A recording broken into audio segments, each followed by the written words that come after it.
nashukuru kwa hongera ambayo umenipatia, lakini kujibu swali lako la msingi, nimefika hapa Lamata Village leo kwa mwaliko ambao nimepewa na dada yangu Lamata. Aliwasiliana na mimi nafikiri siku chache zilizopita, akanieleza project ambayo anataka kuifanya, na hiyo project ina mahusiano na tasnia yetu ya football kwa maana ya mchezo mpira wa miguu. Kwa hiyo akaniambia anahitaji nishiriki kwenye audition kwa sababu anahitaji kutafuta kijana wa Kitanzania ambaye wao watakuwa na jicho la kujua sanaa, lakini wanahitaji pia mtu ambaye anaweza kumwangalia mchezaji na akaweza kutoa comment kama huyu anaweza kuigiza kama mchezaji. Kwa hiyo nikamwambia sawa, kwa sababu siku ya leo ni weekend na niko free. Nikamwambia nitakuja kushiriki, na imekuwa zoezi zuri.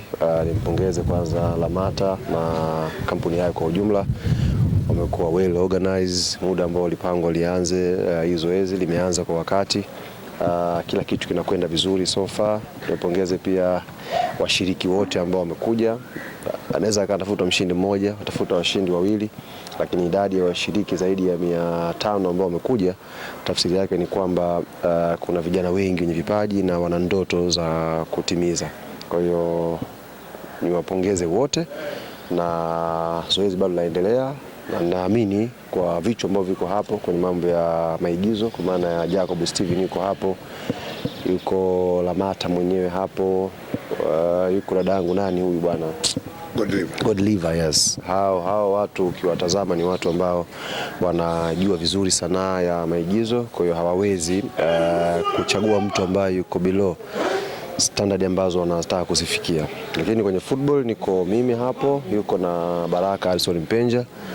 Ni watu ambao tunaishi kwenye mpira, tunaujua mpira, tunaweza kutazama tu mchezaji na tuwakwambia kwamba hapa mazungumzo yapo au mazungumzo hayapo. Kwa hiyo tumeweka sisi mchango wetu, na tunaamini atapatikana mtu ambaye ataibeba project hii ya Lamata, na itakuwa project kubwa kwa Tanzania na Afrika kwa ujumla.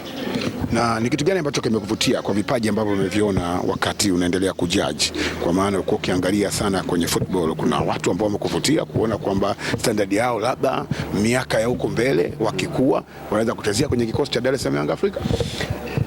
Kwa sababu anatafutwa hapa ni kijana anayejua kuigiza kucheza mpira. Kwa hiyo focus kubwa ilikuwa ni kwenye kumtazama mtu anaweza kuvaa uhusika wa kucheza mpira. Hatukuwa hapa kutafuta mchezaji mpira 100%. Tulikuwa tunaangalia mtu ambaye anaweza kuvaa uchezaji mpira. Tulikuwa tunataka mchezaji hapa tungeenda kumchukua Alan Okello hapa aje kucheza. Lakini walikuwa wanatafuta mtu ambaye anaweza kuvaa uhusika wa kucheza mpira. Kwa hiyo demonstrations ilikuwa ndogo. Tunamwangalia mtu the way structure yake ya mwili, naangalia control yake, kwa sababu hata kwenye maigizo utaamua upige pasi, pasi unaweza kupiga, unaweza kucontrol mali, unaweza kuzungumza kama captain, unaweza kufanyaje. Ndio vitu ambavyo Lamata alituelekeza kuviangalia, na tunashukuru Mwenyezi Mungu kwa nafasi yetu tumeweka input ambazo yote ambaye atafanikiwa kushinda, kwa sababu ni maamuzi ya mwisho, tunaamini tutakuwa tumependekeza watu sahihi wa kuweza kuwakilisha hii project. Kuna yote amekukumbusha pengine miaka ya nyuma alikama kwenye utafutaji wako, kwa sababu vijana zaidi ya 500 wamekuja hapa kusema nilipambana katika mbio zangu, je nilishapitaga? Mimi mwenyewe nishaye kushiriki sana hizi auditions za maigizo. Huyu Jacob Steven huyu ndio vile tu saizi hawezi kunikumbuka, lakini mimi nishaendaga sana kwenye audition zake enzi hizo, miaka kama 2009, 10, 11 mpaka 12 nilikuwa napambana sana kwenye tasnia ya kuigiza. Kwa hiyo nimeshakwenda sana kwenye hizo audition nikitamani kuwa mwigizaji, lakini baadaye niligundua kipaji changu ni kidogo sana kwenye kuigiza, kwa sababu huenda director mmoja na roho mbaya, lakini wakishakuwa 5 maana kipaji changu ni kidogo mno kuweza kupenya. Kwa hiyo niliacha masuala ya kuigiza, baadaye nikaingia kwenye uandishi wa filamu, ambako nilipoingia nikaenda pia nikasomea, nikaja kugundua kwamba hilo eneo naliweza sana. Kwa hiyo nikaanza kuhudumu huko, nikawa naandika script nyingi. Huyu JB mwenyewe nishakumletea kazi zangu, wasanii wengi nishakuletea kazi zangu vile vile. Lakini baada ya kuingia sasa kwenye tasnia ya uandishi wa habari, kuingia kwenye mpira, kwa hiyo nimewaachia sasa vijana wengine watumie fursa. Sije nikaonekana tena kama Alhaji kazi nyingi, unakuwa kiongozi wa mpira kesho kutwa uko jua kali. Sasa nimeacha vijana wengine watumie fursa hiyo, lakini wanatakiwa wajue kwamba kwenye swala la tasnia ya filamu, mi pia ni mtu ambaye ina mchango wangu, kwa sababu ziko baadhi ya kazi nimeziandika na zimetoka na watu wametazama na zilikuwa zina feedback nzuri. Kwa hiyo nashukuru Mungu, japokuwa sikuweka alama kubwa sana huko, lakini alama yangu ipo kwa maana kuchangia kitu kwenye tasnia ya maigizo. Wanasema najua Gabi atakuwa na majambo yake mengine mengi, lakini pia mimi nikurudishe Instagram. Dudu Baya amekuwa mwanao sana sasa hivi, Mambas 24 kila kona. Dudu Baya sio mwanangu, Dudu Baya ni mwanajeshi wangu. Kwa hiyo yote ambaye anafikiria kuanzisha sio vita ni level kubwa sana, hata tu mgogoro tu wa kawaida, mimi nitakuja na majeshi wangu mbele, atazungumza kwa niaba yangu. Kwa hiyo bwana mdogo kiredio, yeye nimemtumia kama sample tu. Kwa hiyo yote ambaye anafikiria hata kutaka kubishana na mimi, anatakiwa ajue baada ya nukta yake ya kumaliza majibishano, Mamba 24 watainuka na watazungumza naye. Na mliconnect vipi wewe na Dudu Baya? Yaani ule ushikaji wenu kwa karibu na kuwa msemaji wako? Mimi sio msemaji, nimekwambia ni mwanajeshi wangu, anapigana kila aina vita. Hata wewe Gabi ukinichanganya tu hapa, sina tena muda wa kubishana na wewe. Dudu atamaliza? Nampa kazi Mambas, atashughulika na wewe. Ni kaka yangu, of course nilianza kuwa shabiki wa kazi zake. Kwa umri wangu, manake nimecheza nyimbo za Dudu Baya enzi hizo. Sijui kama ulikuwa ushazaliwa tayari. Sawa. Kama tena. Kwa tumecheza nyimbo za Dudu Baya enzi hizo, baadaye ikaenda. Sasa hivi tumekuwa watu ambao tunawasiliana, tunafurahi vitu vikitokea vya kufurahi, na tunajadili pia vitu vikitokea vya kusikitika. Ndio maana ile siku ya show nilimjaribu kumtafuta mpaka usiku, bwana, nimegundua Tanzania hawezi kulala mpaka wewe upande. Na kweli alipopanda na akafunga na show Mamba 24. Mamba 24 nje ya muziki na wanajeshi wake kwako, ni mtu wa namna gani kwa jinsi ambavyo wewe una connect naye? Bana, jamaa yuko very smart rafiki yangu. Tofauti na mnachokiona labda kwenye clip zake, lakini yuko very smart. Yuko very smart akiwa hajapiga vitu vyake, yuko very smart akiwa amepiga vitu vyeupe, kwa sababu mtu smart unajua unaanza kumgundua kwenye hoja zake anazozileta kwenye mazungumzo, unaanza kumgundua mtu smart kwenye utulivu wake, kwenye namna ambavyo anaweza kupokea challenge na kazijibu.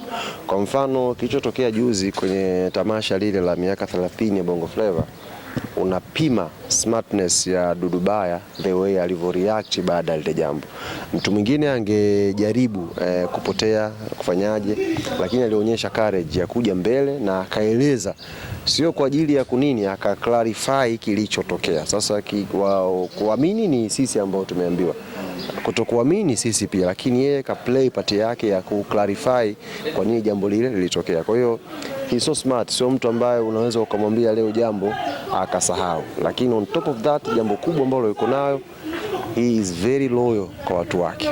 Yaani ukishakuwa mtu wake, he is very loyal, sio mtu wa kuyumba yumba hivi. Wanasema ukikutana na Ali Kamwe, msemaji wa Dar es Salaam Yanga Afrika, malizana naye hapo hapo. Ali, usajili umeanza, Yanga mmejipangaje? Tumeshamaliza sisi zoezi la usajili, sasa hivi ni kufumua tu wachezaji kwa maana ya kuachia waanze kuonekana. Na tumewaambia wanachama na mashabiki wetu na Watanzania kwa ujumla, sisi staili yetu ya kutambulisha wachezaji msimu huu ni kama kifo tu. Hujui siku wala saa, ila utakutana nacho ghafla bin vu. Jana kuna mtu mmoja alikuwa amenipigia simu, alikuwa anaoga, wakati yuko bafuni mkewe akampigia, bwana tayari.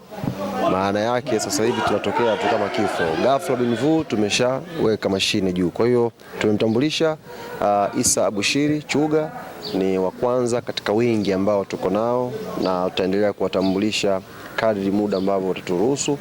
Na tulishasema toka mwanzo, ili sio dirisha la mbwembwe, hatupo katika nafasi ya kufanya mbwembwe maigizo ya hapa na pale. Tupo katika nafasi ya kuiandaa timu kwa ajili ya msimu ujao, na muda ni mdogo.